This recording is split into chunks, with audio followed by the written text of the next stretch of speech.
నమస్తే welcome to four sights TV mission Bhagiratha శాఖ కార్యకలాపాలపై పంచాయతీరాజ్ గ్రామీణాభివృద్ధి గ్రామీణ నీటి సరఫరా స్త్రీ శిశు సంక్షేమ శాఖల మంత్రి డి అనసూయ అలియాస్ సీతక్క సమీక్షను నిర్వహించారు. ఈ సందర్భంగా ఆమె మాట్లాడుతూ గ్రామీణ ప్రాంతాల్లో తాగునీటి సరఫరా పరిస్థితిని ప్రతిరోజు నిశితంగా పర్యవేక్షించాలని, మారుమూల గ్రామాలకు కూడా నీటి సరఫరా జరిగేలా చూడాలని ఆదేశించారు.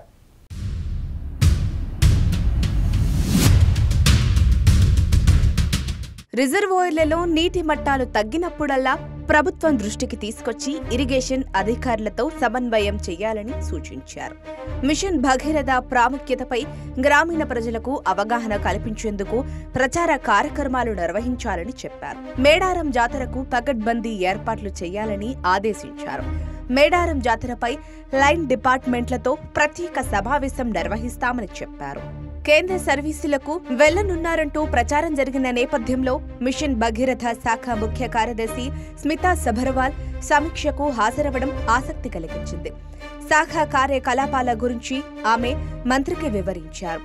స్మితా సబర్వాల్తో పాటు engineer in chief Kripakar Reddy, సీఈలు, ఎస్సీలు పాల్గొన్నారు.